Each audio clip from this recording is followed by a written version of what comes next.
All right, folks, it has been another brutal day when it comes to coronavirus in America. As of today, there are 459,448 cases of COVID-19 reported in all 50 states and 3 U.S. territories. At least 16,357 patients with the virus have died. 16,357. That's 1,894 more than yesterday.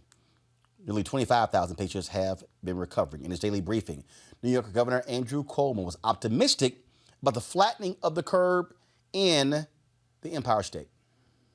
Flatten the curve. We are flattening the curve by what we're doing, and we're flattening the curve so far. We should all be concerned, especially New Yorkers. Well, we're flattening the curve. That's good news. It is good news. Well, now I can relax. No, you can't relax. The flattening of the curve last night happened because of what we did yesterday and the day before and the day before that. This is all a direct consequence to our actions. If we stop acting the way we're acting, you will see those numbers go up. And I show the projection models because we can't handle the worst case scenarios. We can't even handle the moderate case scenarios with all we've done. So it is essential that we keep that curve flattened because we don't have an option of handling the curve if it goes higher. The additional good news is the hospitalization rate does suggest that it's coming down, and we are flattening the curve. We had 200 net increase in hospitalizations, which you can see is the lowest number we've had since this nightmare started, actually. Change in ICU admissions is the lowest number we've had since March 19th or so. So all of this data suggests that we are flattening the curve so far, and the numbers are coming down so far. Number of intubations is down. 3-day average on intubations is down. So far, our efforts are working. They're working better than anyone projected they would work. That's because people are complying with them. Listen to that. They are complying with them, you think? Now, of course, we're all trying to flatten the curve by social distancing and washing our hands. Unfortunately, the disease continues to spread. Celebrity hairstylist Charles Gregory has died from the disease. Tyler Perry did multiple tweets about how sad this is for him and all the folks who work at Tyler Perry's studios and the people who actually work with him as well. And if y'all have those photos, go ahead and show them. It was just, to talk about just devastating, of course, it was March 25th, he posted a photo talking about contracting coronavirus. This right here, newsflash. I've just been diagnosed with the coronavirus. This is no joke, people. And then, of course, posted a photo a few days ago. And then Tyler Perry posted this on yesterday about Charles Gregory. Guys, go to the photo, please. This was, of course, him doing Tyler's hair for the movie Vice, where he played Colin Powell. And I'm going to read what Tyler wrote because it's important. He said, "Today, it's with a heavy heart that I inform you of the passing of one of our crew members, Mr. Charles Gregory." Mr. Gregory was a hairstylist that had worked with us for many years. The man was warm, loving, and hilarious. We all loved to see him coming and hear his laughter. Charles lost his battle with COVID-19 today. It's sad to me to think of him dying this way. My sincerest prayers are with his family. While everyone can contract this virus, it is black people who are dying from it in much larger numbers. This thing is real, black people. He goes on to say, I heard a black person say, black people don't get it. That is a lie. You can get it, and you will get it if we don't do what we are being told to do. A 26-year-old black woman, go back to it, a 26-year-old black woman died the other day. A 44-year-old black man died the other day, not to mention the hundreds of people that are dying every few minutes. Your age does not matter. Your health does not matter. You could be totally healthy and you could die. Now, listen to me. You have been right by my side since I started in this business. So please hear me. Please hear me. Okay? This is what he lays out here, trying to get people to understand. So please hear me with your heart. I love us. I love our humor. I love our culture. I love our hair. I love our skin. I love everything about who we are. All of us. And I love us all too much to watch us die on the vine because we are the last to know and we are not taking this pandemic seriously. Black people, we are at a disproportionately higher risk of dying from this virus. Please, please, please, I beg you to take this seriously. You have to socially distance yourself. That means stop hanging out, stop congregating, stop doing anything that will put not only your life in danger, but also the lives of so many others. Stay home. Socially distance yourself and stay alive. If you won't do it for yourself, do it for someone you love and for those who love you. My mother always told me not to wait for help.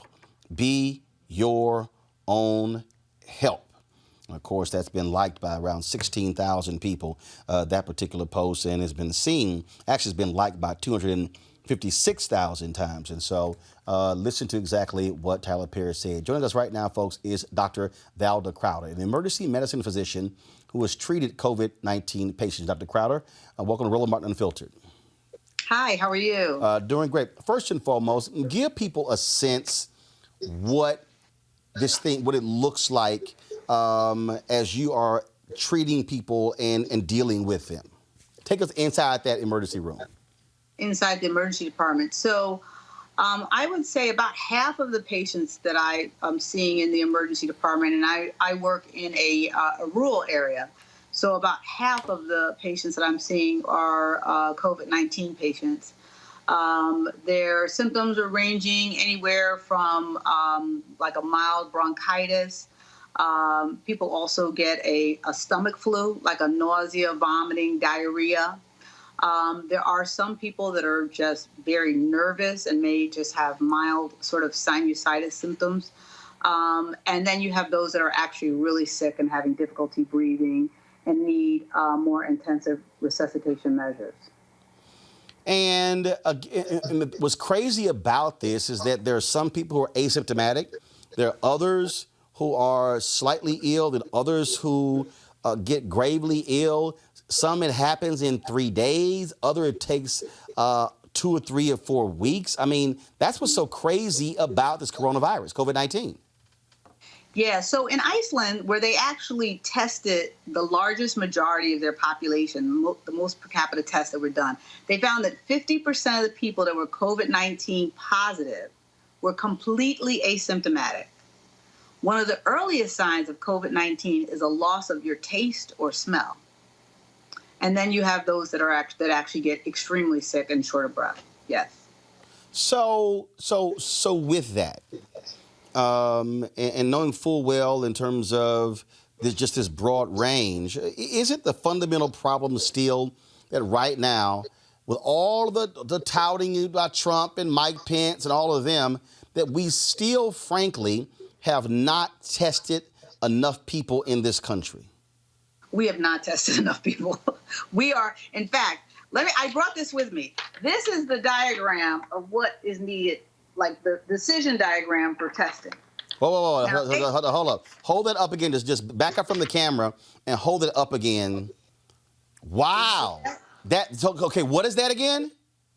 This is the decision tree that they gave me for determining whether or not a patient needed a test or not. So when I came to work last weekend, they handed this decision tree to me. I said, if you wanted me to actually follow this, I should have actually gotten this a month before I started working to actually really figure this out. And so because we don't have enough tests, there's all of these crazy algorithms and everyone is testing differently. Every state is different. It is really, really a problem. And it's a problem in the communities, and it's also a problem in the correctional setting. And so, with that huge chart there, yes. I mean, surely doctors are sitting here going, I can't go through this whole checklist and trying to go here, and here. And so what have y'all been saying to folks who put that out? Like, no, we're on the front lines. We're seeing it. This is how it should actually look. Oh, no, I said I'm actually ordering the test based upon what I think the clinical parameters should be based upon what I've actually heard about this test. And I hope it falls within this parameters, but if it doesn't, someone can come down and talk to me about it. And no one wants to come down to the emergency department because they know that we're seeing so many COVID patients. They don't want to come down and talk to us about anything. So, they didn't say anything, but that is what they gave me when I actually first came to work. Wow, that's kind of crazy there. And so, and what still bothers me, I mean, I saw that big old news conference in the Rose Garden, and we were going to have parking lot testing at CVS, Walgreens, and Walmart, and none of that's happened.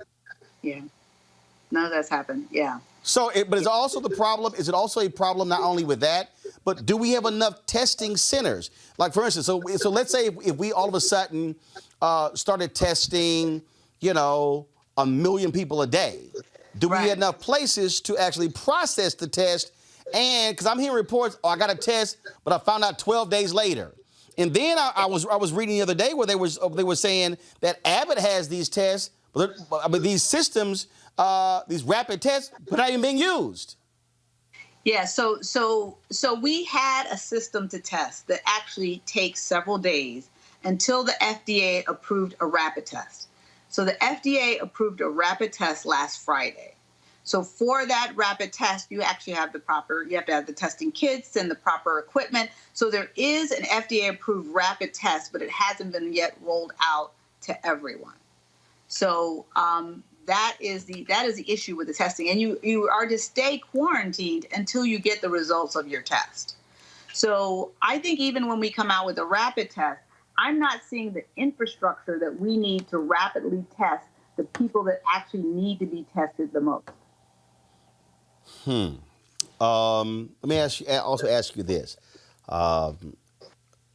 You have these daily briefings. You have Dr. Birx, Dr. Fauci. We don't waste our time with what Donald Trump has to say. Are they putting out the appropriate information? And if not, what should be coming out? Yeah.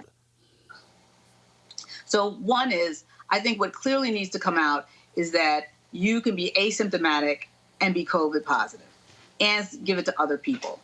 There's a large percentage of people that are actually in that category. I think the other thing that should be coming out is that this can present with gastrointestinal symptoms. So you get nausea, vomiting, and diarrhea. It's not just respiratory symptoms. So if you're sick with either respiratory or gastrointestinal symptoms, you should know that you could be COVID-19 positive. The other thing that I think is really important is that people who have a home nebulizer for asthma, they should not be using their home nebulizer if they have an asthma attack. You cannot tell the difference between asthma and a COVID-19 infection. And then if you use your nebulizer, you've aerosolized it all over the house. So you need to either use it outside or inside use an inhaler with a spacer or aero chamber. Gotcha. Okay. For those of us who are at home, we're not doctors. They're saying what we do. You've got allergy season. Now you've got this cold weather that's blowing through the Northeast. Now we thought winter was done, but now it's not done. And so if you're at home, what should you be looking for? One of my former colleagues, she had a fever for more than a week. Then she found out really it was a sinus infection. And someone else was tweeting about that. They started freaking all out. Same thing, a temperature spike. She also had a sinus infection. And so what exactly should we at home be looking for before we decide to try to go to an emergency room or try to call our doctor? What should we be doing? Well, I would say one is if you actually get sick, the first thing is you actually want to, it's more likely that it's going to be something other than COVID-19, but because COVID-19 can be so deadly, you want to almost assume it is COVID-19 and call your doctor, use either a telemedicine or a telehealth platform and actually get a prescription to get tested. I tell people, really, you do not want to go to the emergency department unless you're really, really sick, like you're short of breath, you can't stand up, you can't walk. You really want to stay away from the hospital settings because if you're negative, there are positive patients in the hospital setting. So you don't want to expose yourself to something that you don't need to be exposed to unnecessarily so. Got it. All right then. Well, look, we certainly appreciate it.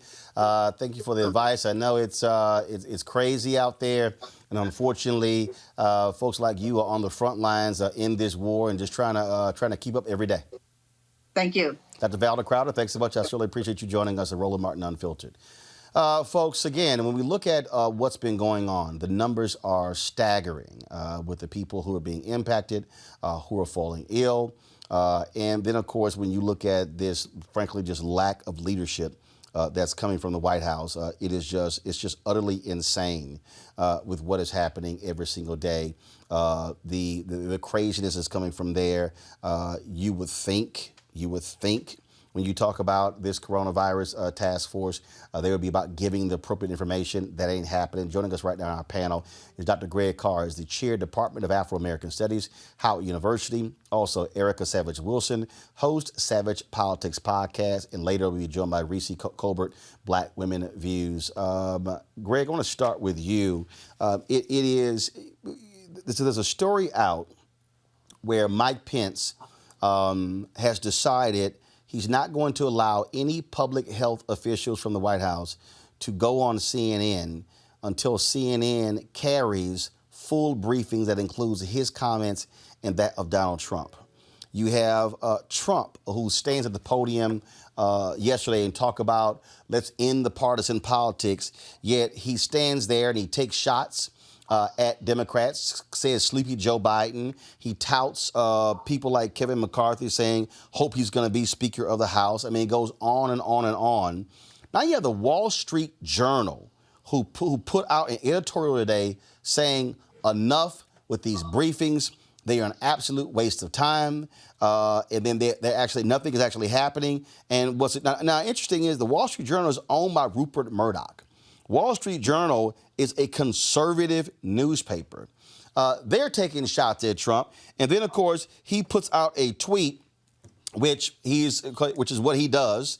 And he puts the tweet out, and I'm going to pull up in a second, Greg, to read it. And it goes to show you what happens when a dear leader does not like when people criticize him. This is the tweet. The Wall Street Journal always forgets to mention that the ratings for the White House press briefings are through the roof. Monday Night Football, Bachelor finale, according to New York Times, and it's only way for me to escape the fake news and get my views across. WSJ is fake news. So damn the fact that we've had thousands of deaths. It's about his ratings, Greg. Absolutely, brother. We're not living in the same world we were in 2 months ago. I'm actually very encouraged by the vice president's directive because there's really no need to listen to anyone during the White House briefings. Unfortunately, even the heads of the medical heads of the task force, if for no other reason than what we're seeing is we're past network television being the center of attention. We're past cable. You've jailbroken that now. More people are getting their news from various different sources than any time in world history. So I'm encouraged by this because it's really a barometer, I think, of the desperation of this administration. They're losing. They're desperate now. What do I mean? Their objective is to win the November election. And I know a little bit later you're going to talk about things we need to do to make sure that the vote goes on in November. That would be up to and including canceling the vote. As we see, as you're always talking about those judges, we see how these judges sided against people and had them out there risking their lives in Wisconsin with the backing of the Supreme Court to vote. Pence is desperate. Trump is desperate. They don't know what else to do. CNN should, of course, say, well, fine, we won't put your briefers on. Yesterday, we heard Gavin Newsom in the media, and I know you're going to talk about this a little bit later, but California, he said the word nation state. He said, we're a nation state. We're going to go get ventilators from other countries, and when we get surplus, we're going to redistribute them. The United States of America is a federated state. It is a nation only in our imagination. Donald Trump is trying to win re-election from the podium of the White House every day during prime time, and people are turning it off, and more people are turning on Roland Martin Unfiltered. More people are going on the internet for their news, and Mike Pence's move is a move of desperation, which I take as a good sign. Erica, what we're dealing with now, his numbers, his poll ratings numbers are going down. Joe Biden, according to a poll, has a 9-point lead nationally when it comes to registered voters. People are now seeing exactly what's going on. We got this one story that we'll be dealing with where they're shutting down testing areas. I mean, just to understand what they're doing, the kind of craziness that is taking place in this, in this country. It just makes no sense whatsoever when you look at what is happening. I mean, look, we're in the middle of the coronavirus pandemic. And the federal government is going to end funding for coronavirus testing sites on Friday. A spokesperson for the U.S. Department of Health and Human Services said, quote, many of the community-based testing sites are not closing, but rather transitioning to state-managed sites on or about April 10th. The agency and a spokesperson for FEMA says the CBTS program originally included 41 sites. It was intended as a stopgap to bring testing to critical locations, especially for healthcare facility workers and first responders. The HHS spokesperson said the transition will ensure each state has the flexibility and autonomy to manage and operate testing sites within the needs of their specific community and to prioritize resources where they are needed. That's a whole bunch of mumbo jumbo. The bottom line is this here. The federal government in this case, Erica, has decided, states, you're on your own. We're not going to be responsible for this. You're on your own. You need equipment? Go find it. If you need to go find it. Yeah, you can come back and talk to us. I mean, the abdication of responsibility and leadership has been absolutely stunning. But this is what happens when you put a thug in the White House. Absolutely. And then you also employ his family members. Remember, Jared Kushner was the mind behind deciding how the coronavirus pandemic was going to be addressed here in the United States.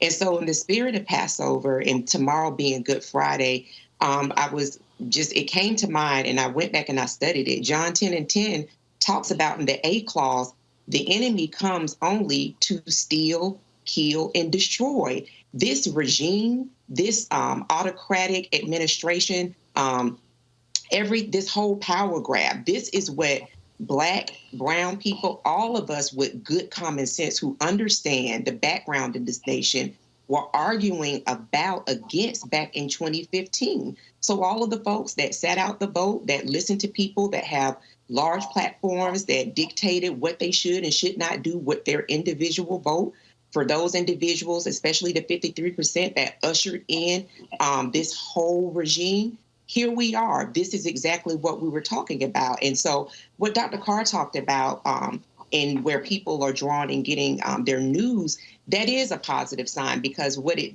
does say is that Americans are really paying attention to the king of chaos and making a decision, especially since that word that you use, autonomy. Now we have individual presidents governing their state, so to speak, that they're understanding that we do need infrastructure. Government is not as all horrible as it was made out to be, especially when you have something of this size, where there are people that are local, state executives that are making decisions about something that impacts all of us. And so as we move towards November and continue to move through this novel virus, I hope that even with what we saw in Wisconsin, which was very unfortunate, that people will begin to become a lot more serious about what little democracy that we have to hold on to and try to make that happen in November with the changing over of presidents. Well, Reese, the bottom line is this here. First of all, we know elections matter. But for all of those MAGA people who hate government, the Tea Party people, isn't it amazing when a moment like this here, all of a sudden, oh, my God, where's government? Yeah, and unfortunately for them, they are mostly governed by red state governors who certainly are not taking this as seriously, even though the administration is accommodating them with their request for PPE, with their request for ventilators. You saw Governor DeSantis down in Florida got 100% of his requests met, while the epicenter down up in New York was getting hung out to dry. So we are seeing that we need a functional federal government. We are seeing where local state officials do make the difference. But it is very unfortunate that the Trump administration wants to pick and choose when they want to be king of the castle, when they confiscate PPE and other items that are ordered at the state level so that they can give it to the corporations to sell to the states at a higher price, or when they want to stay hands off, which is about the testing. The testing needs to be done on a much broader scale. The states are already overtaxed trying to do the job that the federal government is supposed to be doing. So to give the states, quote unquote, autonomy with testing when the states don't have autonomy with the PPE and the ventilators, it's a contradictory message. It seems like there is an agenda here to undercut the states. But what Trump doesn't understand is that we are the United States of America. And this pandemic, which was thought to have started in terms of people coming over from Asia, actually came as a result of people coming over from Europe, is what they're now reporting. We cannot isolate. We cannot have a red state versus blue state response. There's no safe haven if we don't, as a country, get it together. All right, folks. Black people in about every state with racial data available have higher contraction rates and higher death rates from COVID-19. Those numbers could be about more than following the rules of social distancing. My next guest believes they are structural conditions that create health disparities that make us more susceptible to contracting and dying from the virus. Joining us right now is Dr. Rashawn Ray, David M. Rubenstein Fellow at the Brookings Institution. Dr. Ray, first and foremost, we've all of a sudden, again, the last few days, a couple of days, the briefings from the White House, and they're talking about African Americans and other health issues and what creates that. And Fauci said, look, we're not going to be able to solve these things right now and overnight. But as I have been saying since this outbreak, this coronavirus has exposed so many elements, so many things in America that this nation has ignored, and it's now front and center. And this is one of them. I mean, without a doubt. I mean, as we know, there's an old saying that when America catches a cold, black people get the flu. Well, in 2020, when America catches coronavirus, black people die. And part of what we have to realize is what's coming out of the White House, as well as a lot of mainstream media, is aiming to highlight these pre-existing conditions, trying to act as if black people have some type of defect or deficit.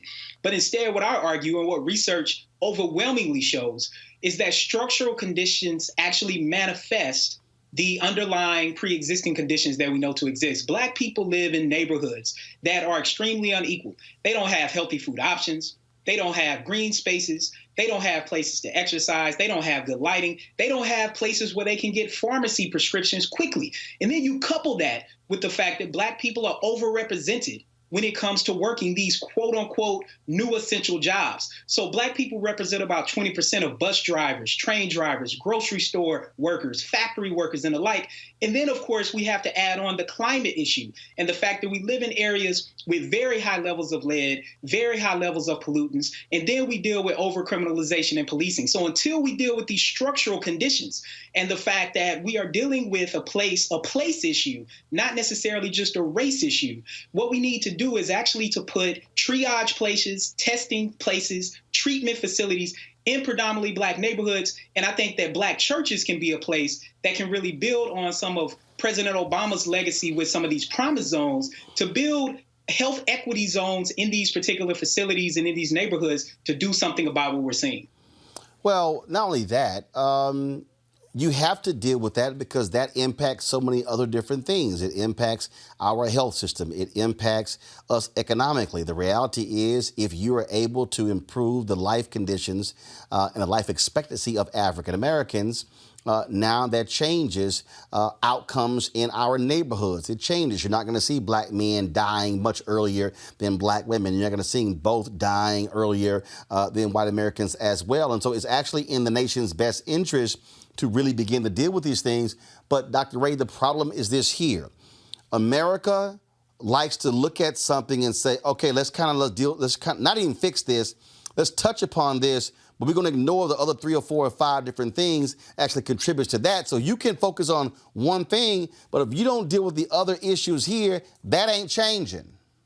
I mean, without a doubt, one of the big things we're seeing with the outcomes now is there's really an intersectional effect. Race and gender are coming together. So we knew very early on that it was an age issue. We now know that men are more likely to contract it. And now we know that black people are dying at very high rates. What this means is this virus is really colliding on the lives of black men. And part of what we have to realize is that if we actually want to change it, we have to deal with the structural conditions that underlay this. What this means is first, we need to collect better data. Second, it means we need to set up places in black neighborhoods.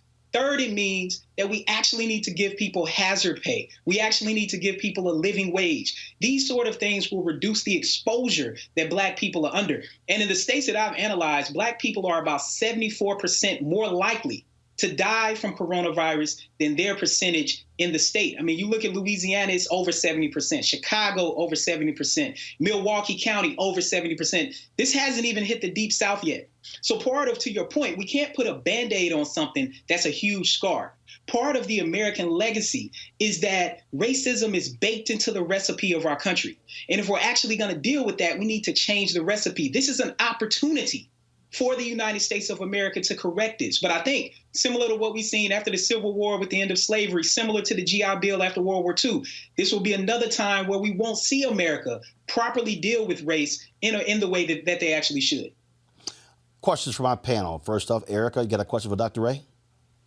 Yes, Dr. Ray, thank you so much for the work that you do. I'm not sure if you're familiar with Dougherty County, Albany, Georgia. They have reported in a timepiece today that Albany has the highest number of corona cases of those 50 deaths that have been reported in a town that's about 77,000, 90,000 with the county, that 50 of those people have been Black and women.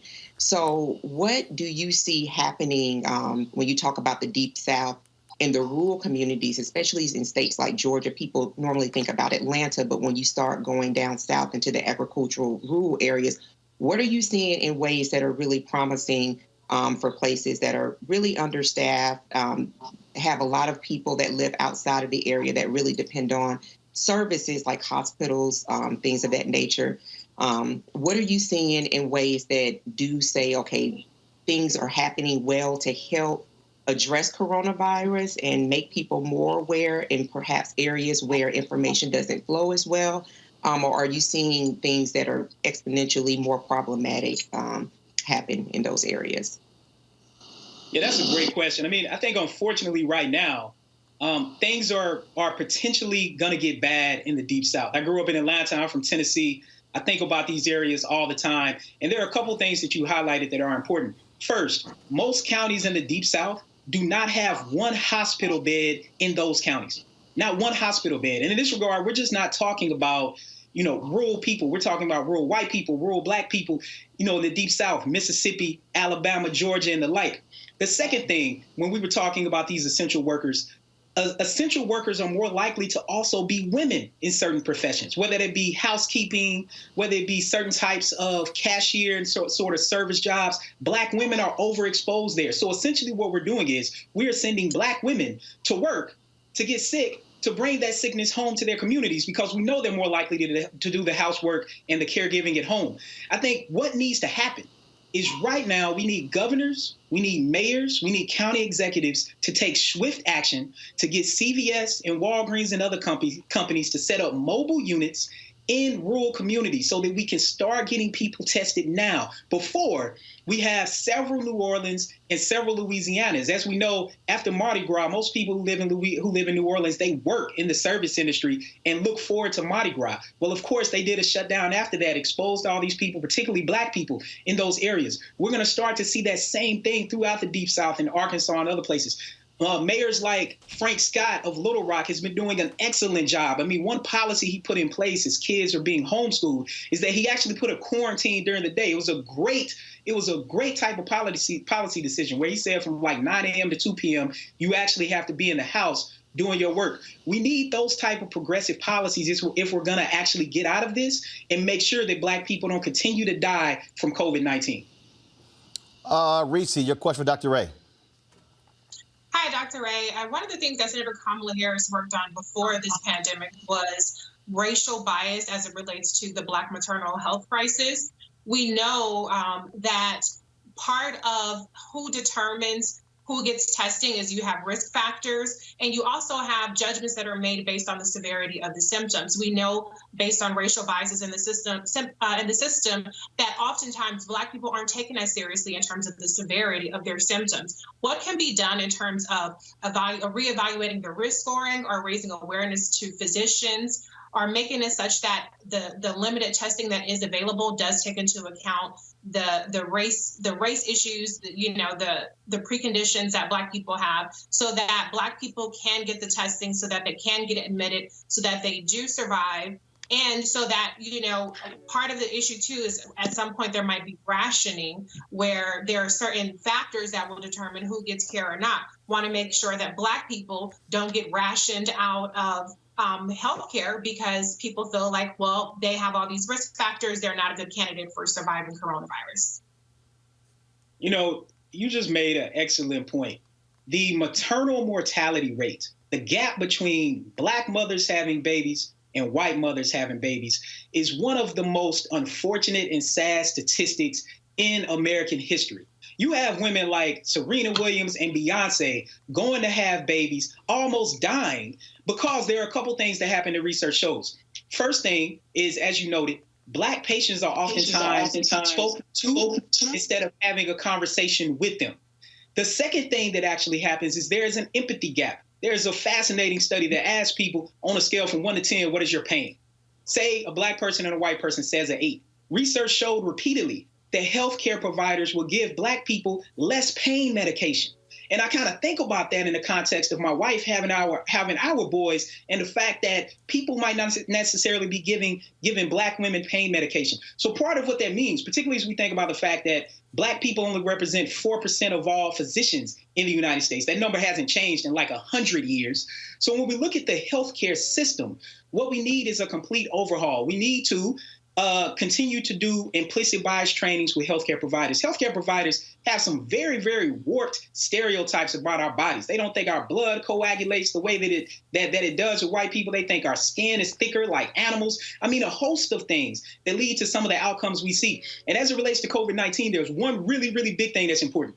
Pay attention to this language coming out of the White House, where they've been talking about, if things get full, and we can see this in the Deep South, as hospitals get full, if they don't roll this out properly, they're going to start turning away people with pre-existing health conditions. Well, who is that going to impact? That's primarily going to impact Black people. So as Black people go to hospitals, and of course, that's even getting over the fact that we deal with medical mistrust and the fact that we have a legacy of Tuskegee and Henrietta Lacks and this sort of thing, that once we get to the hospital, we need to make sure that protocols are put in place, that we are treated equitably and get the same care and medication that other people do. I got about 90 seconds before I go to my next guest. Greg Carr, your question for Dr. Ray. Thank you, brother. It's Paul Robeson's birthday, so it's good to see all these alphas on this conversation since Paul Robeson was an alpha. Dr. Ray, I'm a big fan of yours, brother, and I'm thinking about one of your colleagues, Derek Hamilton at Ohio State, who has proposed that there should be structural fixes. You've identified structural fixes. What can the people watching this show do to push policymakers to engage in structural fixes so that, as we say, it's not a repeat of the New Deal, it's not a repeat of Reconstruction, it's not a repeat of the Great Society? How can we fix this structurally? The structural conditions are what we need to focus on, right? And of course, if we lay it out, that's what alphas are definitely about. And part of thinking about that is what we need to do is there's an app. It's called The Countable. People should download it on their phone, The Countable. It allows you to put in your zip code. It pulls up all of your federal policymakers. You can send them emails, call their office, send them messages on a regular basis. Do that. Do that every day. Tell them what you want. And part of what we need here is raising the minimum wage. For example, in Tennessee, the minimum wage is $7.25. People can't even afford rent in Nashville, never alone health insurance coverage. So what we need to do is contact our policymakers, make sure not only our vote counts, but make sure our voice counts after we put them in office. All right, then. Well, sir, I certainly appreciate it. Thank you so very much. Dr. Rashawn Ray, David M. Rubenstein, fellow at the Brookings Institution. Appreciate it. Thanks a lot. Thank you for having me. All right, folks. More than 6.6 million Americans lost their jobs last week. Folks, 16 million jobs have been lost in just the past 3 weeks. Economists expected 5.25 million people to file for unemployment benefits by the end of last week. Oh, that number is huge. Now, of course, as I said, in the previous 2 weeks, the shutdown cost close to 10 million people their job. The largest unemployment increases were in California, up 871,992. New York, up 286,596. Michigan as well as Florida. And what we're seeing here, and we're going to talk to, so next we're going to talk to Dr. Bill Spriggs, of course, Howard University economist. Actually, he joins us right now. Bill, glad to have you back on Roland Martin Unfiltered. As you study these numbers, and you have Donald Trump over here who keeps going, Wall Street, Wall Street, Wall Street, stock market, when most Americans are not even in the stock market. What are these numbers telling you about the state of our economy, and who is most impacted by these numbers? Well, first thing, it tells me about planning. So let's step back from even what the numbers are telling me in terms of the economy. In February, the economy was doing fine. But we understood in January and in February, we had warnings. If you look at what was going on in China and South Korea and Italy, that they were getting to the point with the coronavirus fight that they were going to have to shut down public activities. So if you know that, and you know you're going to say, I want to stop public gatherings, I'm going to close restaurants, I'm going to stop sporting events, I'm going to stop concerts, I'm not going to have movie theaters, I'm not going to have people going to the shopping mall. Don't you think, if you know you were going to do that, and that there are 15 million people working in those industries, don't you think before you would shut them down, you would say, okay, I understand I'm about to shut down your job, your business, here's what's going to happen. This is how money is going to still come to you. This is how you as a worker are going to stay attached to your company. This is you, the manager of the company. When we open back up, how you're going to be able to open back up because your light bills were paid, your workers were paid, you're going to be ready to turn the lights on. Don't you think that's what you would have done? Now, What has me upset is that instead, we just said, okay, we're going to shut down these businesses. And then we got shocked, amazed. Oh, my goodness, 15 million people are claiming unemployment. What did you think when you shut down 15 million people? Yeah, it's going to happen. And now what we're dealing with, Bill, you have $350 billion set aside in this bill. Not enough. Now the Federal Reserve announced today they're going to pump in $2 trillion into the economy. Did anybody do any math on the number of small businesses in America to understand how many people were likely going to apply for this money? And then not only that, you only have a handful of banks who are set up. So the banks are now saying, we don't have any infrastructure to handle this. The SBA is saying we can't handle the onslaught of all these applications at one time. And so now the small businesses who desperately need it the most, who are not sitting on the cash reserves of major companies, they actually are going to be in a worse situation. These numbers are going to be, I think, even greater in 30 days. Well, that's right. But this all gets to planning. You don't tell people 3 weeks after you told them to shut down, oh, I'm going to create a new loan facility. This 3 weeks too late. What am I supposed to do for those 3 weeks? And the legislation hadn't passed. So I can't even imagine what I'm supposed to do. Unfortunately, many of those companies got separated from their workers because confronted with, I don't know, I have no clue as a business owner. I have no clue where the money's going to come from for the next 3 weeks. Maybe this is 8 weeks, 10 weeks. I have no clue. So I'm letting you go now. You can go claim unemployment insurance. Once you get separated from the employer, our economy is in trouble. Now, these initial claims are still overwhelmingly dominated by accommodations, hotels, food and restaurant workers. That's 12.6 million people. And then people in non-grocery retail, all of the shopping malls. And that's why you see Macy's furloughing its people. So you get to this critical point, and now what about, well, restaurants rely on food wholesalers. What happens to those food wholesalers? What happens to the delivery truck drivers who drove for those food wholesalers? What about the energy that was being consumed by all of these companies and everybody staying at home? We're now seeing layoffs taking place in Wyoming.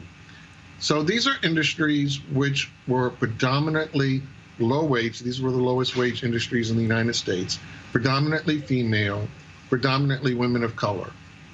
So these are the people being hit hardest first, and then you see the spillover effect to these other sectors, energy, wholesale, trade. These are the areas that are being hurt now.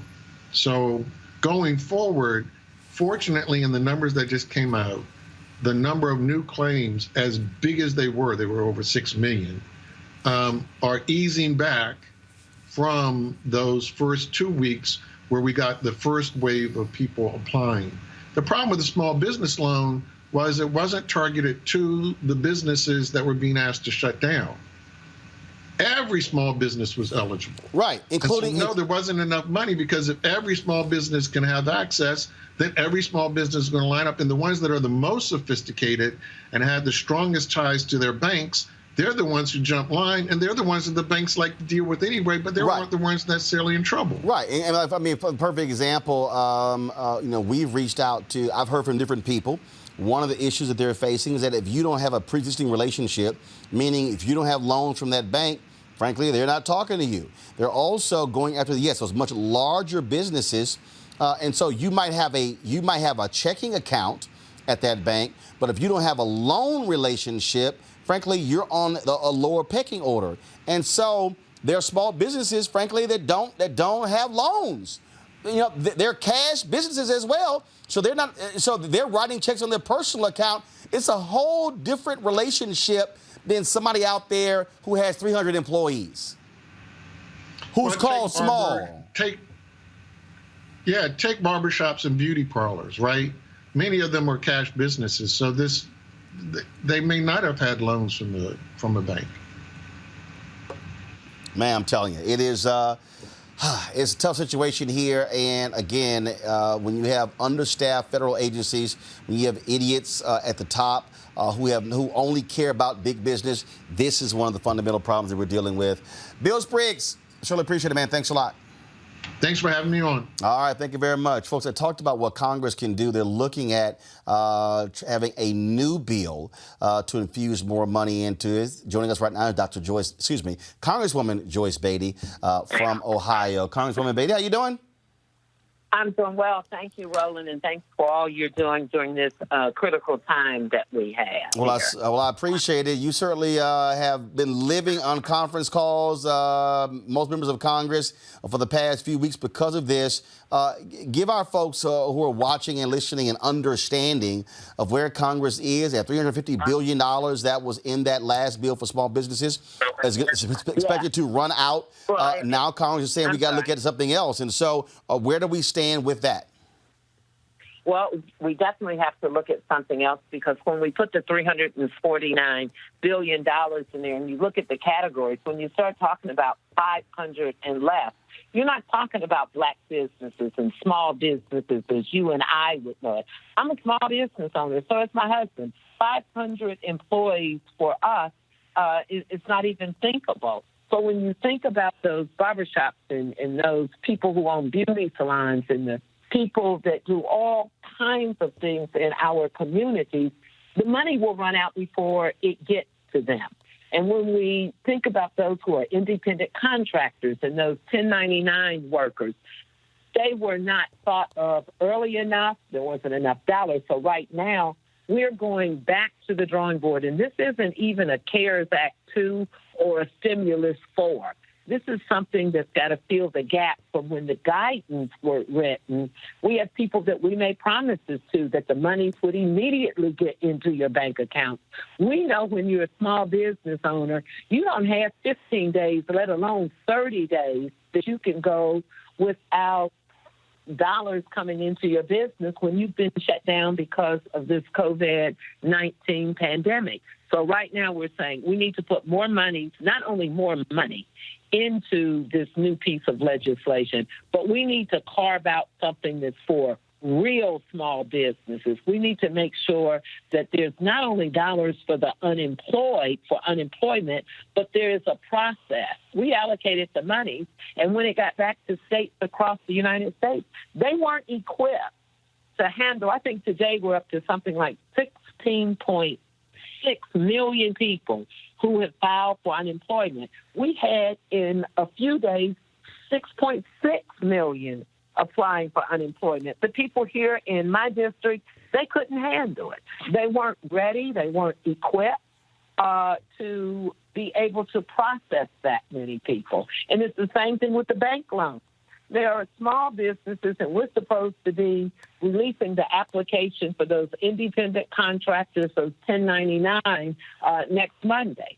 And we know when you start thinking about the volume that's out there, let alone those who can get the $10,000 supposedly to go immediately into their bank account, when we're thinking about those individuals that are going for the loans that are forgivable, and you walk into a bank and a bank says, oh, yes, I have your account here, you're in good standing, but then they pull it up and look at it and would say, oh, but you've never had a loan with us.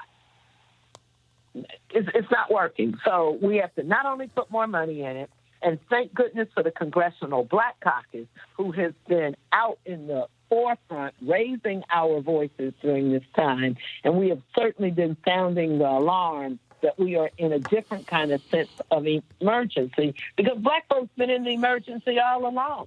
We already knew before this pandemic came along that the average person didn't have an extra $400 to get through. So this is not new for us, but it is problematic when we think we're fixing things. And so the Congressional Black Caucus has been in the forefront. I can tell you that Congressman Jim Clyburn has been fighting for urban America and been at the forefront along with Hakeem Jeffries. So at least we are in a better position that we have African Americans who are out there. Congresswoman Maxine Waters has rewritten most of the financial services language that we can be sure that at least our voices are heard. People like you, Roland, not afraid to speak up. So maybe this happened for a reason, that our voices can be more than just hollering and screaming, but our voices are going to be at the table, and we have to make sure that we are looking out for the least of us. I'm looking at a story here, Congresswoman Beatty, by the Associated Press, where they say, as you just said, Black members of Congress and others are making it perfectly clear that they are not going to be jumping on top of this new bill. Their headline says this here: Senate Democrats stalled President Trump's $250 billion business virus aid package, demanding protections for minority-owned businesses and matching money for health care providers and state and local governments. Obviously, that is the Senate bill, but still, the reality is, when we look at these big businesses that are jumping to the line, Black folks and Black and brown businesses have to be dealt with and taken care of and to ensure they're not getting left out in the cold, especially when we're the ones who are also dying at a higher rate. Absolutely.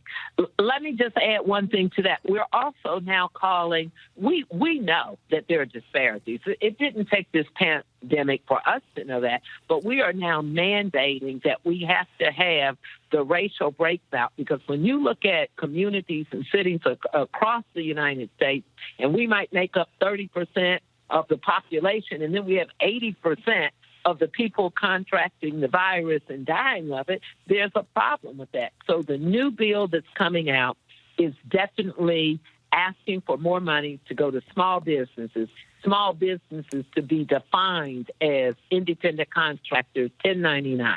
It's also calling for making direct payments for those to get their unemployment check. And one of the things that we have to look at, we can't do business as usual. You can't say it's the IRS, and you can't say it's only the big banks who are giving the dollars out. Let's open it up that credit unions can do it. Let's make direct deposits. If you're going to give me a loan and it's forgivable, let it be through a different process than I have to go to the IRS. You know, we have to be on top of this with the U.S. Treasury, with the Small Business Association. And we know for many of us, the SBA was always difficult for us to work with. It wasn't like we had great relationships and we could get things. And for many businesses that just started in the last 5 years, or in the last 6 years, or even the last 2 years, This is very new for them, and we're making it too complicated. We're talking about portals and going online, assuming that everybody has easy access to that. And so those are some of the things that the Congressional Black Caucus is doing. We are having our very own fellow town conferences. Congresswoman Bass has been out front. She was on the call today with media. She's been on the call with Black media, and she is making it very clear that it is Black folks, because we are the Congressional Black Caucus. Now, we are partnering with our brown and yellow brothers and sisters with our Tri-Caucus, but there is a reason that we have the Congressional Black Caucus, and that is for us to do something. We're bringing together all of the Black elected officials.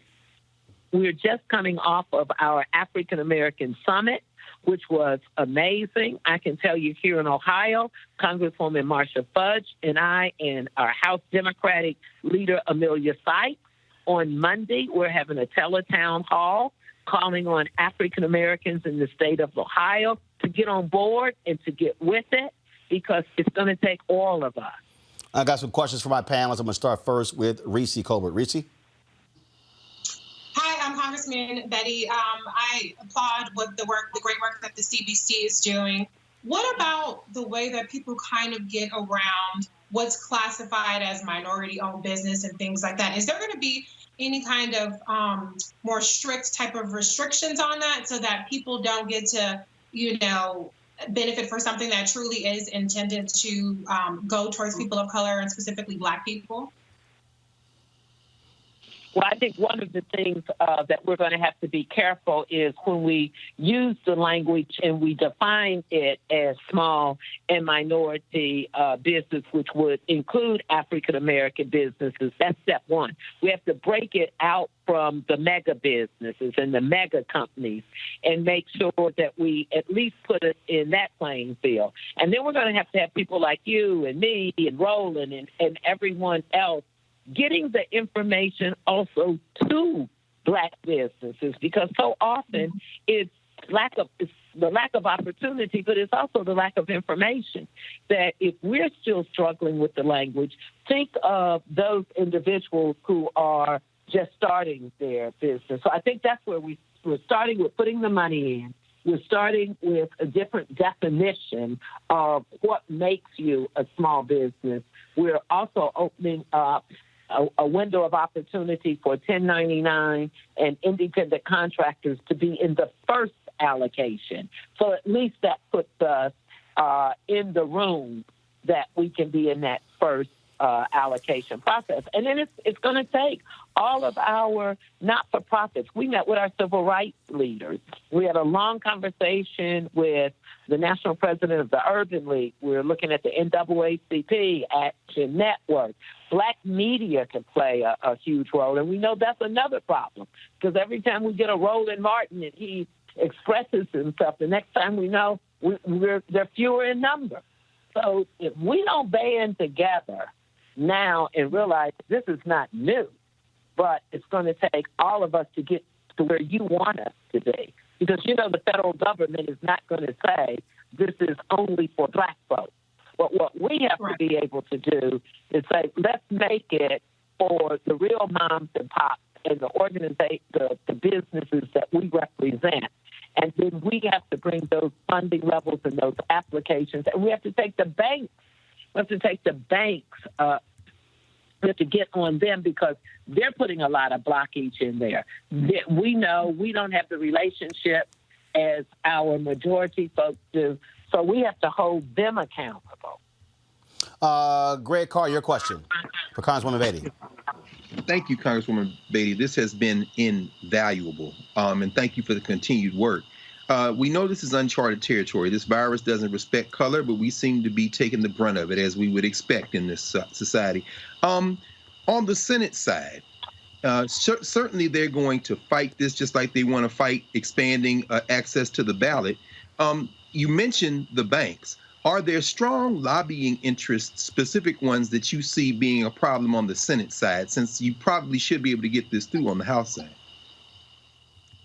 I think we will be able to come together and negotiate because we have programs like this and people like us fighting it for us. But one of the things we were able to do, because we started calling out the banks, I don't care who you are. When you have a Bank of America saying, I'm not going to do business with you unless you have a loan, when you have Wells Fargo out there. So we were able to get some of those caps lifted off of them so they couldn't use that as an excuse. I think we will be able to come to a compromise language and where the House will get many of the things that we want, because we do have strong voices on the Senate, Cory Booker, and we have, of course, Senator Harris, and they have been communicating with us every day and fighting with us, and Dick Durbin and other brothers and sisters who are over there. But you mentioned the disparities and how this is hitting us.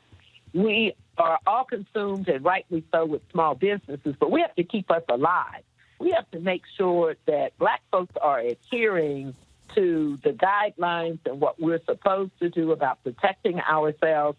And we have to also make sure that we get quality information and that we keep our healthcare systems. We already know that so often we have poor care. We already know that we are in those higher numbers when we talk about pre-existing conditions.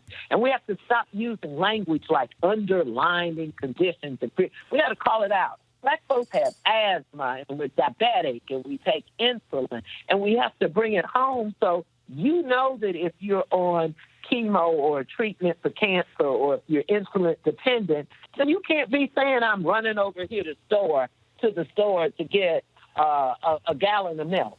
You have to send somebody else and have them get everything you need. And you have to put on a mask, a scarf. You have to cover your mouth, because this is real. Anytime you look at us, when we make up 30% or 20% of a city, and we have 40% and 60% of the people who are being affected, Black folks are in the numbers, and we have to make sure that we educate them and that we make our state and our officials, like the Congressional Black Caucus is doing, we're demanding to have the health care centers and the hospitals give us the numbers so we can put it out there. And people like Roland Martin can be letting us know, here's what's really happening and here's what we have to do. And don't believe all of these things. The President of the United States is an idiot. And he's telling us that here are pills and things that you can take. This is the same president that told us that this was a hoax and it didn't exist. And now we're dying in unbelievable numbers. Last question, Erica Savage. Erica, your question for Congresswoman Beatty.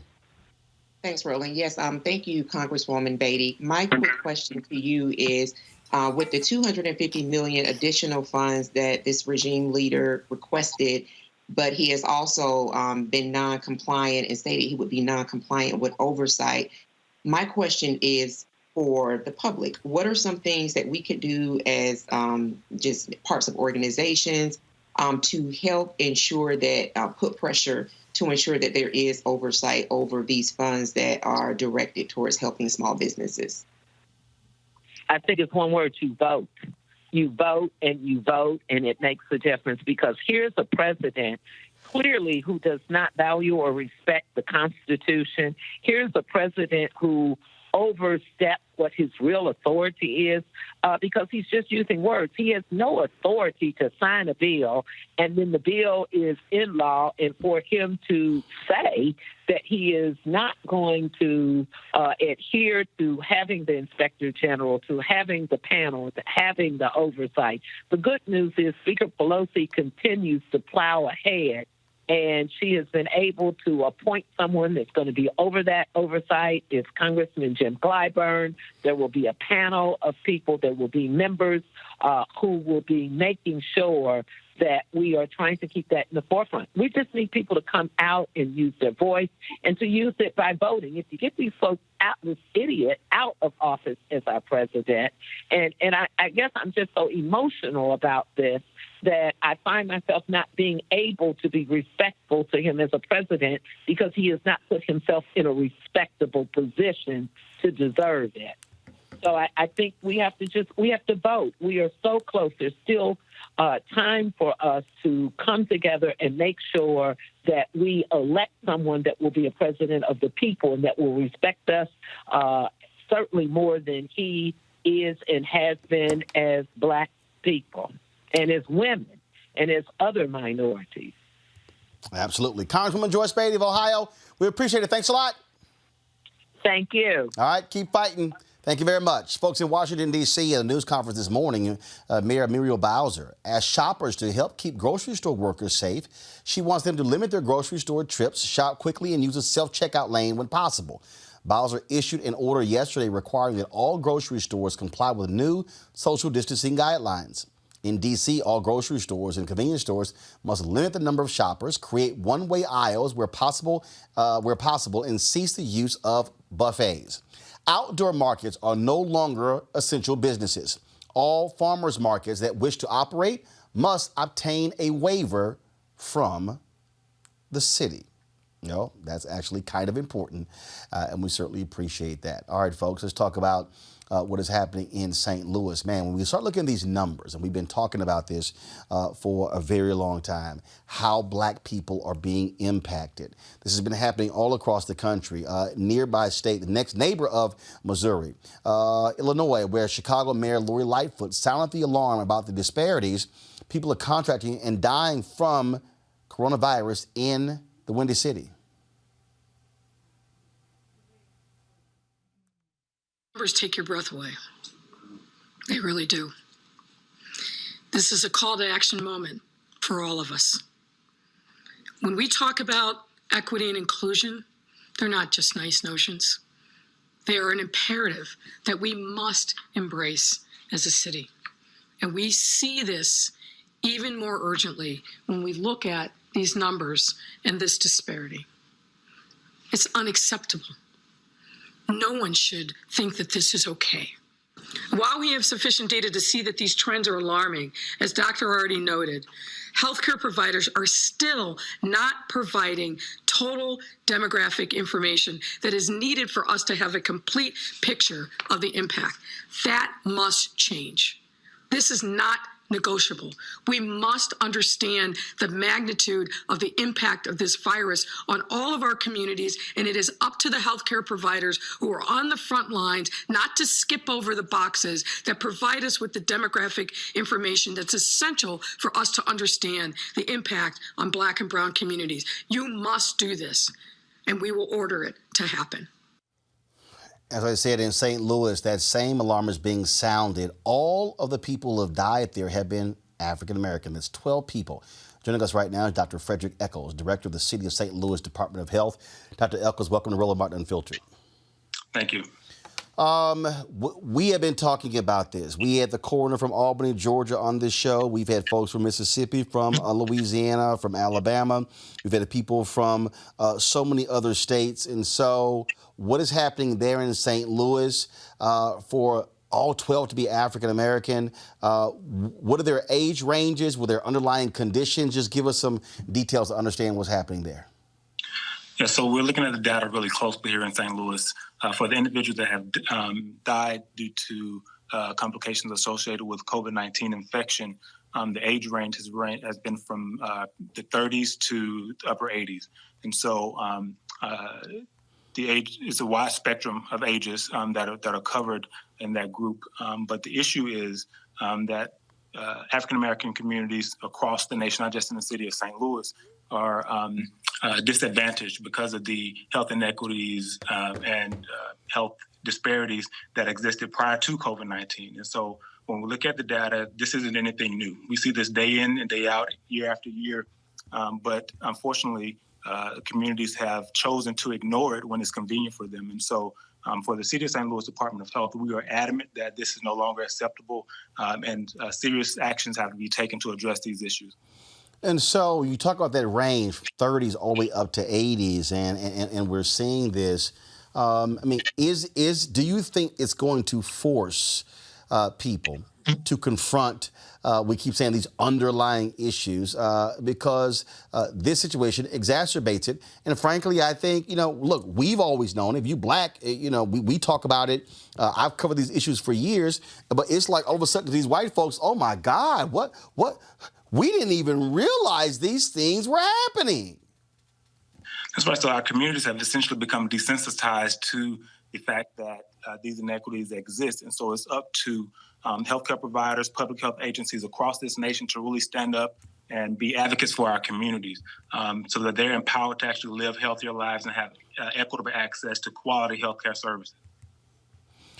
And so, what are you doing there in St. Louis to warn people, to give them information? I mean, we have been pounding the table saying, don't congregate, don't go to churches. We've been playing the videos from Marlon Wayans, what Tyler Perry said earlier today. We played the Sam Jackson Stay the F Home video. And so, what is the very concerted effort happening there in St. Louis? So the City of St. Louis Department of Health, we're utilizing all media outlets to make sure the public is well informed about the prevention measures, as well as, the reason why we're making certain decisions as it relates to community mitigation strategies, which are needed to slow the progression or slow the transmission of COVID-19 in our jurisdiction. We are using non-traditional methods, so we're typically the health departments don't partner with some of the more prominent individuals that are in the limelight, so a lot of the famous individuals. So we've actually reached out to several individuals that are well connected to the public to have them advocate on behalf of the health department. Because with the health department, we're also a government agency, and so we have to acknowledge that oftentimes there's a level of distrust when individuals in our community, particularly communities of color, receive information from government agencies. And so working with the individuals that have working relationships with communities is really important. In addition to that, we're also working with a couple of agencies across the city of St. Louis, one being the Missouri Foundation for Health, Washington University, the Regional Health Commission, and the Integrated Health Network. And what we've done together is we've identified those areas with the highest levels of poverty. And we are working to implement a grassroots level campaign related to COVID-19. And this will entail having volunteers from across the region come together to canvass these communities to make sure they have accurate information so that they can be empowered and prevent being exposed to COVID-19. Any questions from my panelists, Greg, Reese, or Erica? I have a question. Thanks, Erica, Roland. go ahead. Hi. So my question for you, sir, is then with these deaths, specifically with them all being Black deaths, what are you or anyone from your team, what are you all noticing in terms of compliance? And then secondly, are you also working with other professionals within your network who may have stewardship over counties or cities that are predominantly Black, and what recommendations are they presenting to you? Absolutely. So we are working with other organizations across the city. So earlier today, I had a meeting with the Clergy Coalition for the City of St. Louis. As we all know, effectively reaching churches and getting them to actually counsel service can be a challenge. And so part of our role is to make sure they're educated and they understand the reason why we're making these decisions. And so it's not to be punitive, but it's really to save lives. And once they understand that, they are more likely to comply with our recommendations. Overall, within the city of St. Louis, the majority of individuals are complying to provide a platform for community members to submit complaints for their neighbors or family members or whoever that may not be complying with our executive order that was issued a couple of weeks ago. We established a platform through our Citizen Service Bureau. And so if individuals are not implementing social distancing measures appropriately in the workplace, if they're having gatherings of more than 10 people, whether it's at a funeral or a church, et cetera, we receive those complaints and we issue cease and desist letters immediately. All right. Dr. Nichols, Frederick Nichols, Director of the City of St. Louis Department of Health. We certainly appreciate it, sir. Thank you so very much. Thank you. All right, folks. Dr. Birx is speaking right now at the White House. Let's hear. We don't cover Donald Trump. That's a waste of damn airtime. So let's go to Dr. Birx at the White House right now, live. America. Question? Go ahead. I'm going to ask one more follow-up to the doctors. It touches on this question of when to lean back on mitigation. There is a study out of Los Alamos this week that I hope you've seen. It's on the CDC website that looks at this question of R-naught, which is a technical term that you understand that has to do with the reproductive rate of the virus. The study shows that the R-naught for coronavirus isn't between 2 and 3, as had been thought before, but it's actually closer to 6, which means that one person on average is infecting 6 others. So with this information, how does that impact the model? how can you begin to think about when to reopen society if it's more contagious than we thought before? Well, I can tell you as the layperson on the stage. Go for it. We have known from the beginning. All right, we don't want to hear the layperson. We want to hear the experts. Seriously, we're not wasting our time listening to what Mike Pence has to say or Donald Trump. We want to hear from the medical experts about this very issue. I think Dr. Birx just came to the podium. Let's go back. When we've been talking about the asymptomatic group, and that's why I gave you that testing data where 11% of young people under 25 were positive, many of them very low-grade symptoms. What we will be triangulating for you is the testing data with hospital admissions, and then you'll be able to start seeing spectrum of disease. Because what you're not seeing in spectrum of disease is people who never even think that this is something significant, that what they have. We're seeing the significant cases. In testing, you can see that we're getting a lot of people in with symptoms who aren't positive.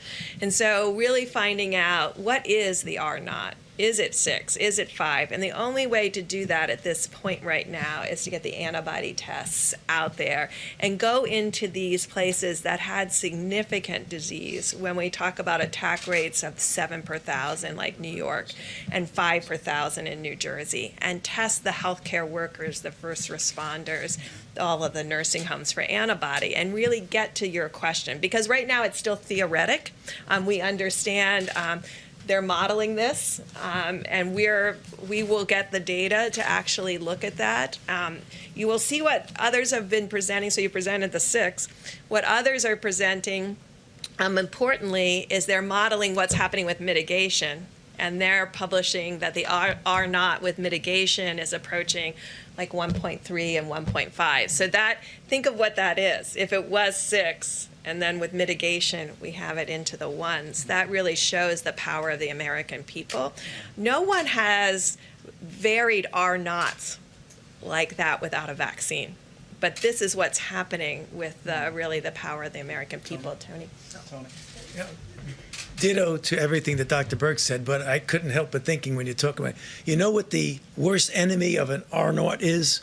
Physical separation.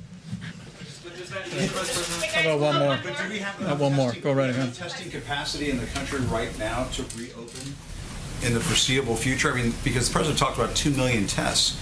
Are we going to have the testing capacity needed to make Americans feel comfortable going back into their workplaces? I mean, it seems to me that is a pretty critical question at this point. People are not going to want to go back to work if they think their coworkers might be carrying the virus. If we're not testing enough, how do we know it's safe to go back?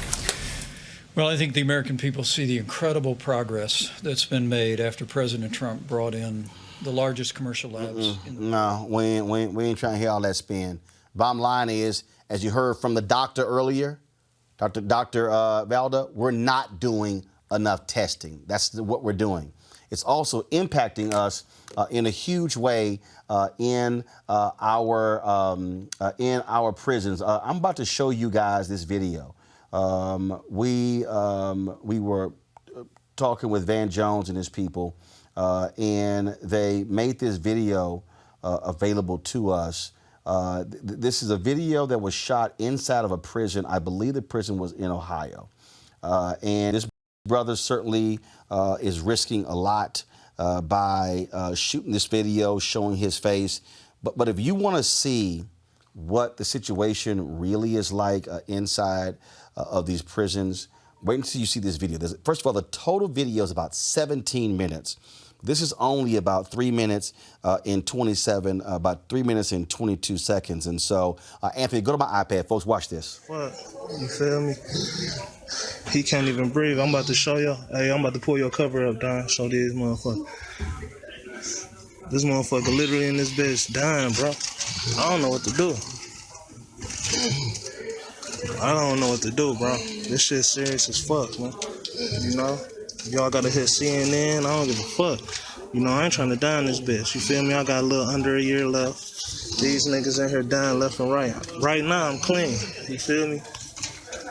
I'm what's that shit called? COVID negative right now. You did, but you know, who knows how long this shit lasts. But I'm about to show y'all this tent shit real quick. This shit about to fuck y'all up. They literally taking dead bodies. They don't think niggas got... Damn, bro. They don't think motherfuckers got phones and shit in here, so, you know, I can show y'all this shit that's going on, how foul these motherfuckers is. You feel me? Because if I die, they gonna act like this shit, you know, just happened, but they literally like the motherfuckers who ain't sick. Like, look at this motherfucker breathing all hard and shit. This shit fucking crazy. Like, the motherfuckers who ain't sick, you know, like me, they just leaving us in this bitch. Then you get sick, then you go, and then they gonna tell your family, damn, I'm pulling off, this bitch coughing. I mean, I ain't mean to call you no bitch, but shit, I'm about to show y'all this tent shit. Hold on.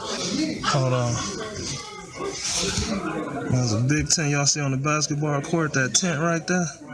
They literally putting the dead bodies in that motherfucker. This is what they doing. You feel me? This shit not no game. Y'all think a nigga playing this a tent in the middle of the basketball court. Nah, they got this fucking law. It's called the CARE Act for niggas like me who not sick, right? So they like laughing for real. You feel me? Because I went and talked to them. The CARE Act is for people who not a gang member, not a sexual offender, and not on death row. If you at risk of fucking catching this shit and dying, like 3 people I know already caught this shit and died, they can send you home on home confinement, right? So I went to talk to these motherfuckers to get on home confinement. They not gonna let us on home confinement. Why? Because they gotta make money off of us, because they not gonna make no money if we at home on home confinement. You know what I'm saying? So I'm in this bitch. You feel me? Now I don't know how long a nigga gonna make it. You feel me? This shit serious. So that's why I'm like, fuck it. They can find out I got the jack. Fuck it. You know, that's what we call the phone. They can find out I got the boy.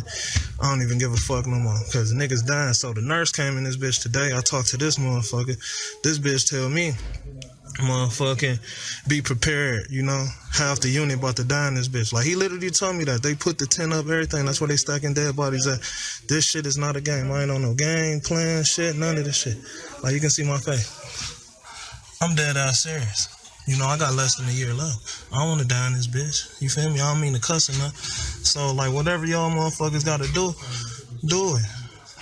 Damn, Sam, what up? Tell Valerie I said I'm trying to make it. Y'all might not see me again. I might catch this shit and die. So, you know, pray. Whatever y'all got to do. Whoever y'all pray to, pray. Folks, that brother's, his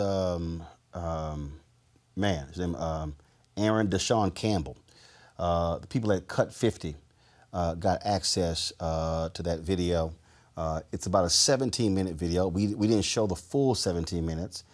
If some of you are offended by the language, we are sorry for that, but we felt that video was way too important, Greg Carr, to show. I mean, these folks are in prisons, and he's saying we're in close quarters. Greg, it was stunning to watch the video because you can hear the labored breathing as he is talking of one of the other inmates.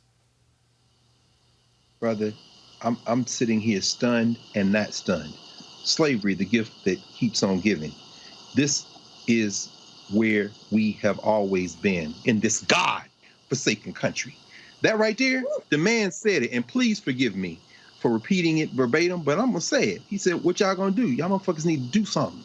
In other words, he talking to me. He's talking to you. You put that on the air. Everybody watching that should not get any sleep tonight.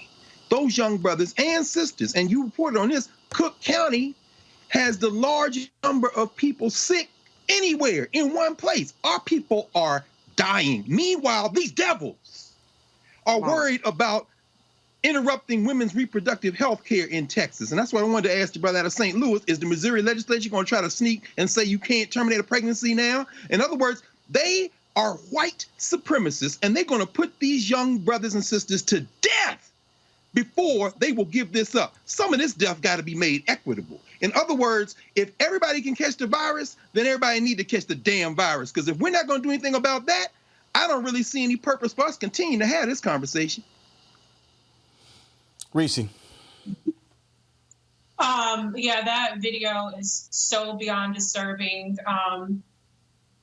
A couple of things. First, I listened to a teletown hall this afternoon with Senator Kamala Harris and Donna Brazile for Howard University, and Senator Kamala Harris talked about her.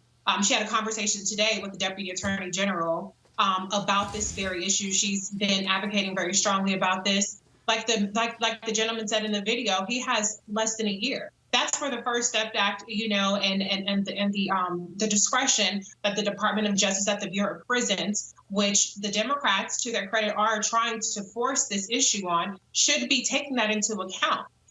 Let's just say you are a person who has no soul, that does nothing for you, that this guy is incarcerated and he's being subjected to these inhumane conditions. Think about the workers. That's it, because there are people, let's be honest, that don't give a shit about incarcerated people.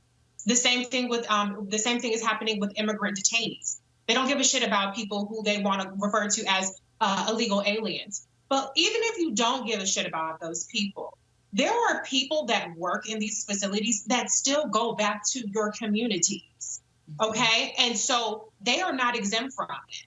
A little surgical mask is not going to make the difference, okay? That's not going to protect them from the incarcerated individuals that are getting this disease and that are dying. We see what's happening with the frontline workers, with police officers, with fire department people. It's going to be even that much more exacerbated for people who are in these prisons. And so, again, this goes back to the issue of public health. Is not about. You can't just pick and choose who you care about, because what happens to one group, it spills over and it happens to all of us. What's happening is absolutely disgusting. It's unconscionable. William Barr has the ability to do something about this. He's been talking about how draconian the measures are, or the stay-at-home measures are. Do something about the draconian measures in your damn prisons, William Barr. Before I go to Erica, let me say this. There are some people, there's Energy Tyler, Haywood, Black Johnson, as well as this dude, Jimmy, on my Facebook page. All three of y'all can kiss my ass. Because, see, right now is not a conversation about, oh, they should have made better choices, stuff along those lines. Okay? That ain't the conversation. It doesn't matter the choices you make. If you are in a prison right now, you should not be in cramped quarters. You should not have people dropping like flies in prisons because of coronavirus. Precautions should be taken. But see, what I can't stand about dumb comments like this, yes, Haywood, yes, Jimmy, yes, you other idiots, is that prison guards are being impacted. Right. Prison employees are being impacted, which means, and you heard the previous video, one person could affect 6 people. That means when they go home, they are now potentially impacting their wives, their husbands, their children, their nieces, their nephews, their parents.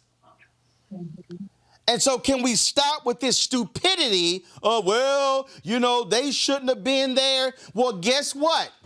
How about the black dude in Detroit who was driving a bus and a woman was coughing and he's now dead because of coronavirus? What the hell did he do?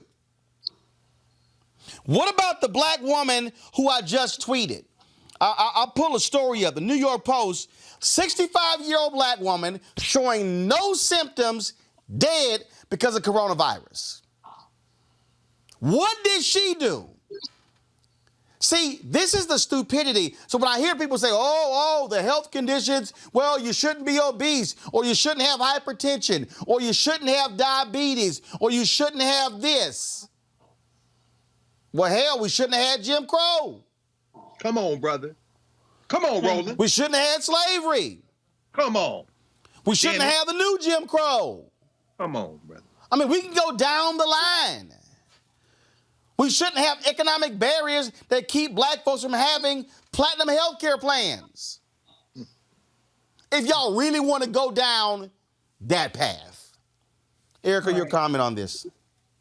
I'll keep it brief because I have little patience for people blaming and othering people. And I'm just going to continue to say this over and over again. When you elect a Klansman, this is exactly the son of a Klansman. This is exactly what you can expect. Though that brother, I had to walk away. That hearing that brother actually advocate on behalf of a dying brother, And that is a Black body. And just thinking about, you brought this to light, Roland, but when you think about prisons that actually are the economy for cities and states, right? In white rural areas where you have all of these Black bodies that really are the bread and butter of how they exist, and they get the census count off of these bodies. And so we've all said it, but everybody matters. This virus is not a great equalizer, but what it does do is it puts us all, no matter who you are, in a place where we can be open to getting that and transmitting that virus. So this should be definitely something that people take with them on a daily basis, being othered, because just as easy as it is to other our brothers and sisters that are in prison populations, it's damn sure easy to do it for Black and any other category as well. So people need to definitely be real careful about the words that they speak. They may come back to visit them very soon. Folks, not only that, again, there are people who, it's amazing the people out here who said all kinds of stuff, then all of a sudden they get impacted by all of this. Now let's talk about the issue of voting. If you want to understand, and we've talked about this on many occasions, what happens when you talk about access to the ballot. So check this out.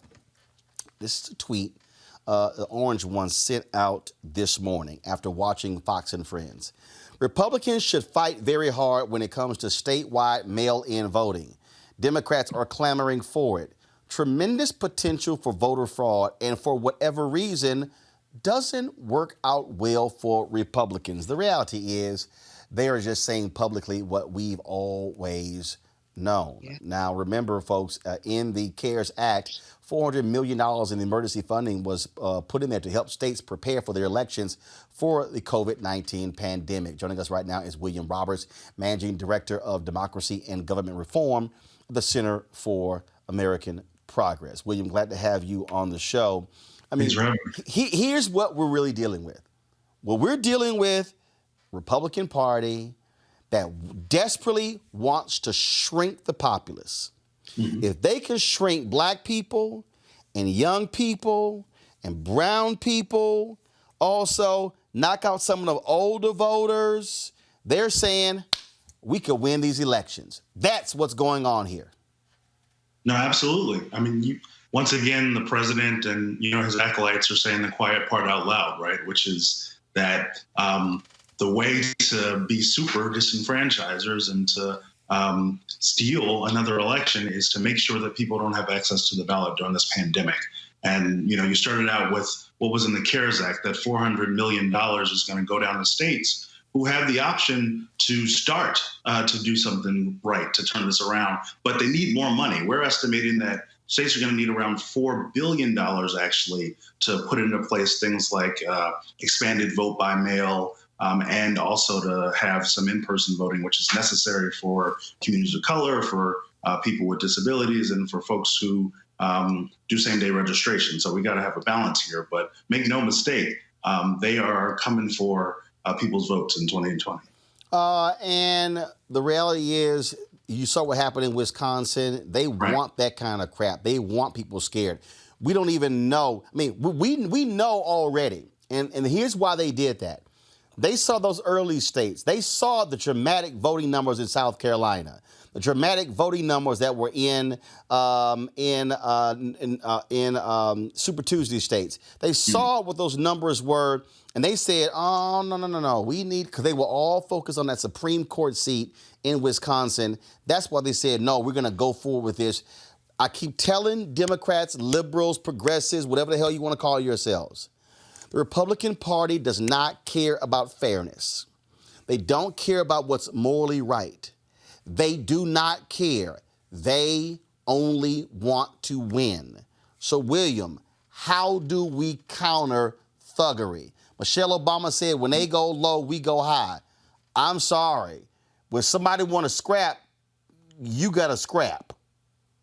Fair. Well, one of the things we can do to fight back right now, because we do know that you had a lot of conversation earlier about what are the machinations in Washington. We do know there will be additional coronavirus bills. And so right now what we need people to be doing is to be speaking with their elected officials to fight for this additional funding, right? If you think about expanding, you talked about Wisconsin.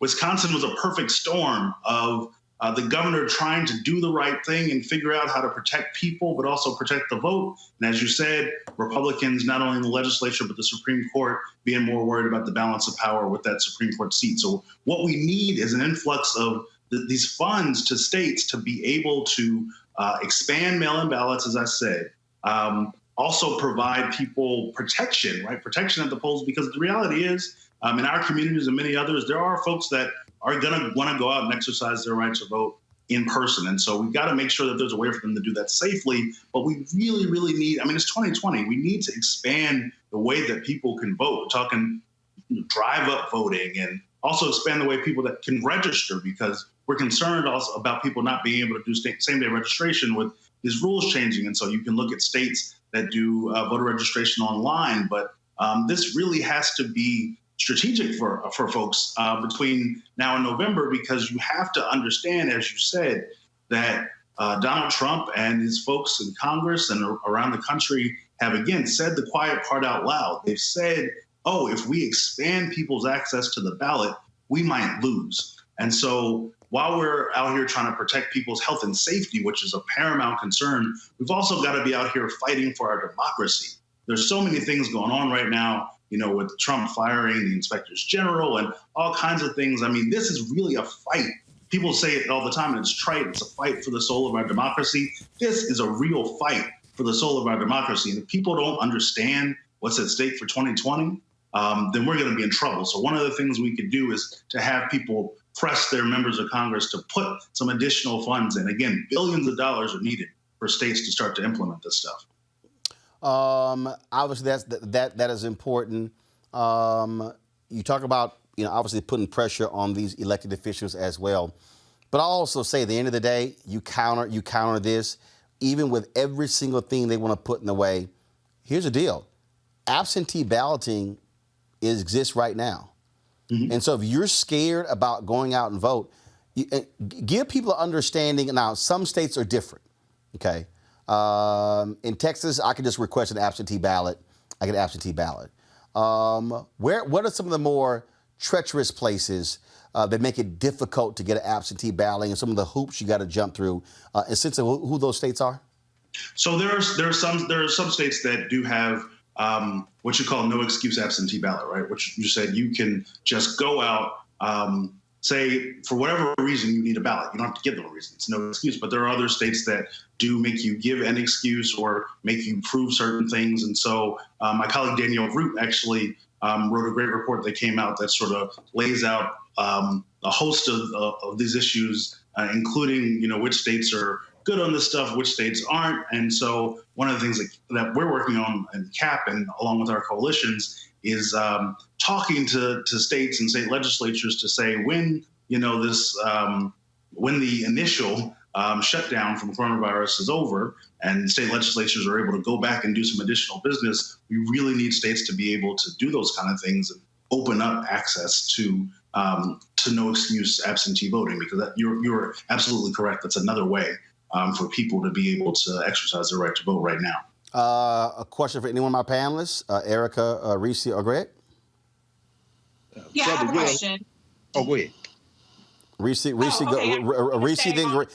Greg. Reese, go ahead. Okay. You touched on this a little bit earlier, but in our community, we have a culture of really taking pride in the election day experience. Yeah. I kind of feel like now is the time to start trying to shift that mindset and really start pressing the importance and the convenience, honestly, of absentee voting. What kind of things can we be doing now to really starting to change the culture and inform people about their individual states and what they need to do to get absentee ballots? You know, you're absolutely correct. I'm born and raised in West Philadelphia and went to one of those souls to the polls churches growing up. And so you're right that in our communities, folks are used to and have pride in going out in person to vote. You know, what we need to be doing, first of all, is reiterating that conversation that y'all had before, that coronavirus is real, right? And so to the extent that you are able to protect yourself, and to the extent that states are able to put in protections for you with this additional federal money that we need. We can figure out a way to get you out there. But more importantly, I think now is the time to be working with our traditional organizations in our community, nonprofit organizations, and organizations designed and dedicated to getting out the vote in Black and brown communities to talk about this shift that is necessary, right? We're in uncharted waters of everybody, where everybody's in their homes. We're in uncharted waters. And so what we really need to do is to have those validators that people trust, those organizations to be talking to people about the way that you can get your absentee ballot, but also to be trying to organize different ways, because voting is about community also, right? In places where we come from, people like to go out and vote together. And so figuring out new and creative ways to do it digitally, to have, maybe you can have a Zoom party, right, where folks are filling out their absentee ballot or something. I don't know, but trying to figure out creative ways to let people know that it's just as important whether you're going out and pushing a button or pulling a lever, or you're putting your ballot in an envelope and mailing it off. Greg. Brother Will, very quickly, I'm always, man, mad respect and proud of you, brother.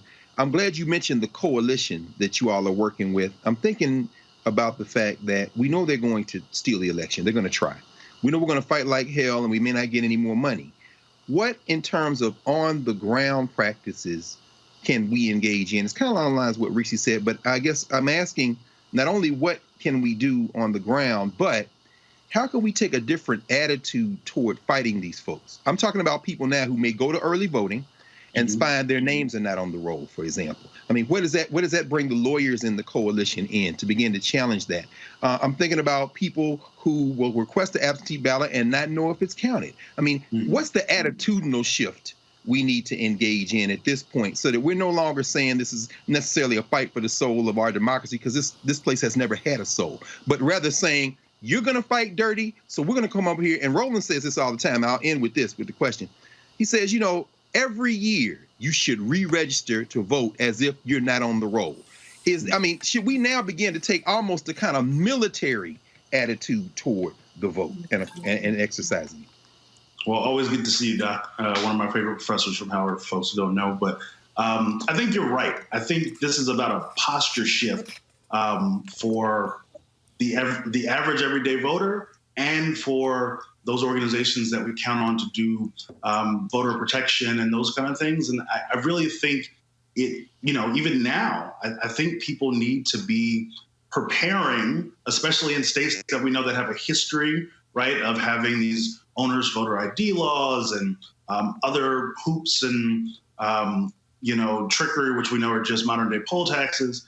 We really need to be preparing now in a battle mode almost. Like, your vote is your opportunity to push back on everything that we see going on from the folks in the Trump administration on, a whole host of issues. And so I think that the organizations that, are in the traditional posture of preparing, a little slower and getting ready for their traditional election day activities and voter protections are sort of throwing out their playbook right now, and really realizing, as you said, that this is a fight that people need to be preparing right now. You're right that people need to be checking up on their own voter registrations right now. People need to be prepared for if they send in their ballot, or if they decide to go out and try to vote in November, to make sure that they've got all of their information ahead of time. And I'm looking for, hopefully, some of these other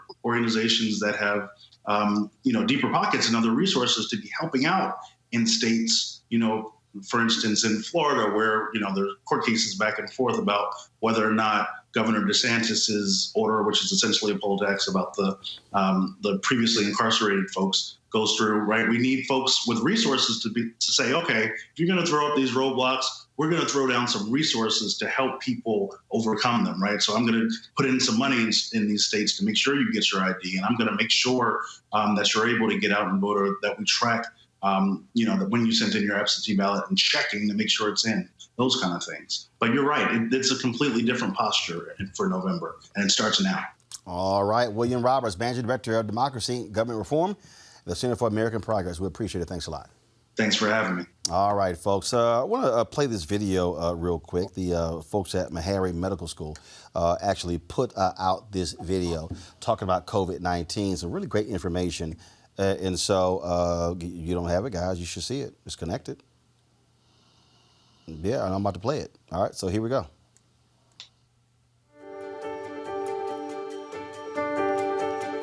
One of the things that's disturbing about the COVID-19 virus is that 4 out of 5 people who get infected are infected by someone who does not have symptoms.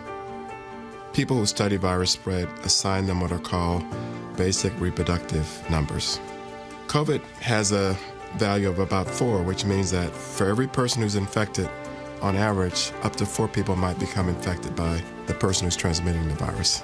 That means the number of people infected could possibly double every 6 days.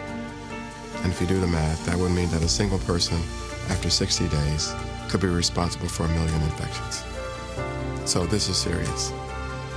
The scientific underpinnings of what people are being asked to do are based on what we know about how the virus is spread. The first thing to know is that the virus can survive for hours and hours on certain surfaces. So that if a person who has COVID touches a doorknob or handles a utensil or does other things and leaves the virus on that surface, the virus can stay there for up to, in some cases, up to a day. And that's why the washing of the hands is so important. Human beings, by habit, touch the face many, many times a day. And there's something called the T-zone, which constitutes your eyes, your nose, and your mouth.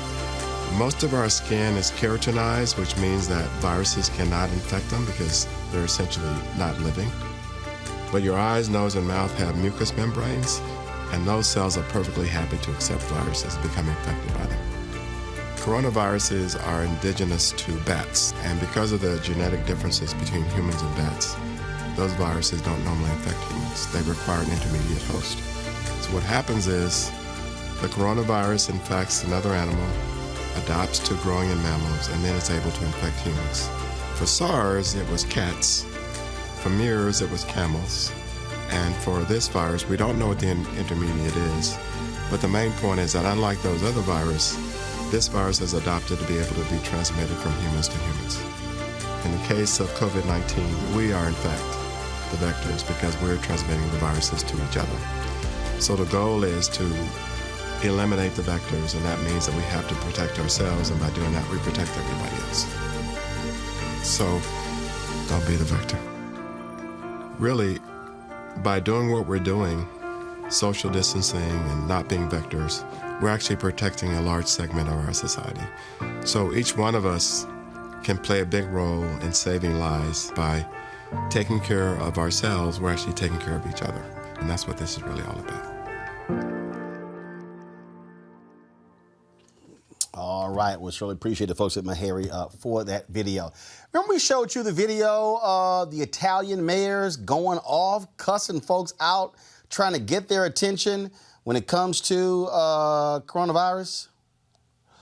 Let's just say there's always a different flavor when it comes to people of African descent. Check out this fella in Uganda who is in Greg Card. This brother is not happy with some of these kids and their parents. Let me tell you one thing. I am not going to be nice to some of you motherfuckers. Listen to me. Listen to me. I am not going to be nice to some of you motherfuckers. Let me tell you. We have a pandemic. Coronavirus is a pandemic. Parents, can you fucking get your kids out from the street? It's fucking annoying. Some of you motherfuckers, you have your kids out there and it's fucking 9 p.m. I just cannot understand what the fuck is wrong with some of you. For God's sake, some of your kids are there, they are catching disease. Some of your kids are there, they are distributing the disease. You fucking need to go get your kid. You know, grab their nuts, grab their dick and twist that nuts. You understand? It's fucking annoying. We have thousands of doctors that are dying for us today. Doctors are sacrificing their life. We have nurses who are dying for us today. Okay? So we have so some of you motherfuckers, your kids are fucking at the park. It's 9 p.m. Some of you motherfuckers, you're having your kids. Your kids are out there at the beach. They're fucking enjoying it. Can you fucking understand? You have a state of emergency. Some of you bastards are out there. You distributing your disease. You catching disease. Can you fucking stay at home? Let me tell you. When you move, coronavirus will move. When you stay, the coronavirus will go away. Can you fucking stay at home, motherfucker? I just can't fucking understand this. Some of you are fucking distributing your motherfucking disease out there, bastards. I'm not going to be nice to none of you motherfuckers. Stay at home. Stay at home. We have nurses who are sacrificing there. We have doctors who are fucking sacrificing there. Some of you motherfuckers are just roaming on the street just like a motherfucker, bastards. It's fucking annoying. Stay at home for God's sake, Jesus Christ. I just cannot understand what the fuck is wrong with some of you parents. Go and get your fucking kids. Grab them on the nuts. Slap them. Beat them up. It's fucking annoying. You know what? Let me see you outside. I'll put a bullet in your ass. Let me just fucking see you out. Roland, remember that scene in the Mac? My man said, we can handle this like some gentlemen, or we can get into some old gangster shit. Now you started, this is the blackest show in the world. You started with James Hildreth, a man who went to Oxford, a man who went to Harvard, a man who was on the faculty of Johns Hopkins and one of the leading scientists in the world, very calmly explaining like a gentleman. And then you went to the root of where Samuel Jackson came from. And so only in Roland Martin Unfiltered are you going to get the whole black story, brother. I'm grateful that you put them two together. We ain't done. Here is the prime minister of one of our Caribbean countries letting folk know. Y'all, just go ahead and play the video, y'all. Simply stop moving. If you do not have the type of bread you like in your house, eat crackers. If you do not have bread, eat cereal. Eat oats. Sardines. You're supposed to have a 2-week supply for hurricane. And at the beginning of this, I said, prepare your disaster kit as if you would for a hurricane. That meant some people went out and buy toilet paper and water. The water is not going to stop. The toilet paper is still in the stores. What you need is food. You need to ensure that you have food, because if I have to take everybody who is saying that, at least 50%, shut it down completely, regardless. Food will also not be possible for 2 weeks for you to buy, because the workers in the food market will also have to stay home. Keep that in mind. But do not run to the supermarket today to buy for a month. As I said, buy for 1 to 2 weeks. I will allow the supermarkets to be open for the rest of the week. Come Monday, my proposal is that we do a staggered approach whereby a segment of the population will be allowed to move while the rest... I love her. She sounds like a black mama. You ain't got bread? Eat crackers. Kid. Simply stop moving. That is the line that took me out, and it was the first thing that she said. But it makes it makes sense. Stop moving. Reese, I had to play both of those videos. I'm a big fan of the F-bombs, but I'm also a big fan of that black mama, stern warning. I use my colorful language, but she was just as effective. So shout out to the Prime Minister there as well. Greg, it was clear. She said, if you ain't got bread, eat crackers. Brother, I look, I'm with Erica and Reese. That sound like my mother's mother. That's it. It ain't even got to be loud. She's in the choir stand, you in the front row looking out. That's a look, brother. And if you put black women in charge of America, some of these people might actually live. Come on. Look. Come on, Dr. Carr. All I'm trying to do, look, y'all, let me be real clear what we're trying to do with this show. We got great panelists. We've had great guests. Y'all go back to the 4 box. We had great panelists, great guests. But the whole point of this is this, and I'm telling y'all, because first of all, my man Keenan sent me the numbers. Our YouTube numbers are up. Our views are up. They're up on Facebook. They're up across the board. Y'all, let me be real clear. This is why also you got to support what we do. Y'all, these other networks ain't talking about us. only in the last 48 hours did they all of a sudden realize black people were dying from coronavirus at a higher rate than everybody else. There's a reason we have been showing you these black experts every single day.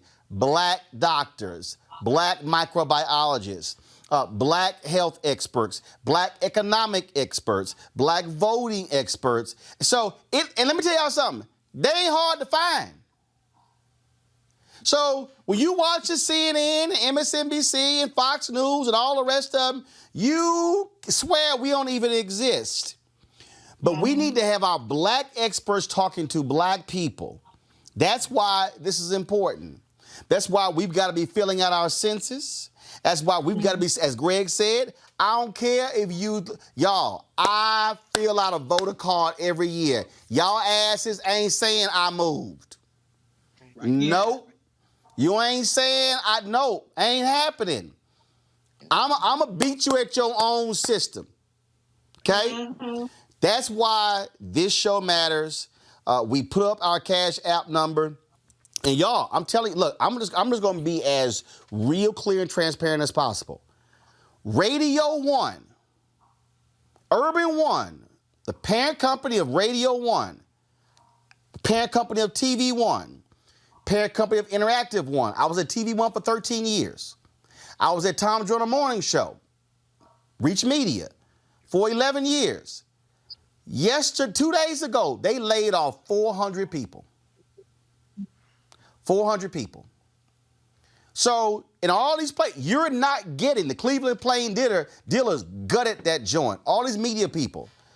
Our job here is we need to be here every single night, dropping the knowledge and the information. Because I'm telling y'all, that brother, they ain't had Meharry out there on these networks. But the brother said last night about creating that black consortium of these black medical places and then going after and then working with North Carolina A&T and FAMU. You ain't hearing that on MSNBC and CNN.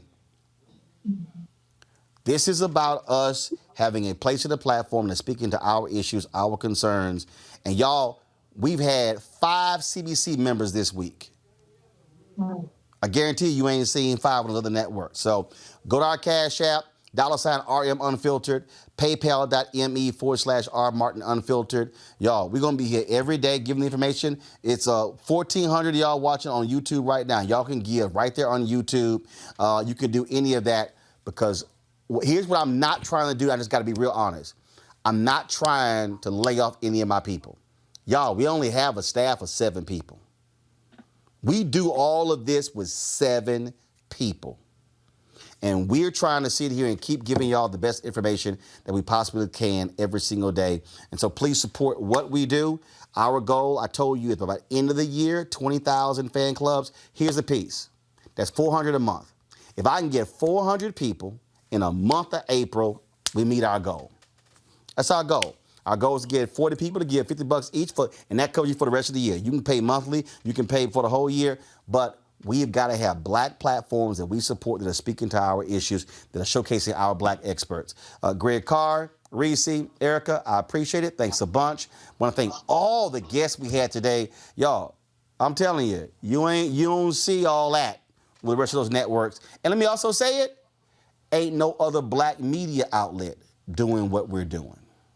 That's right. Line them up. I'll put this show up against every black media outlet in America. And I dare to see if they're having the kind of content that we produce every day for 2 hours right here, Roland Martin Unfiltered. I'm going to see you guys tomorrow. We got to go.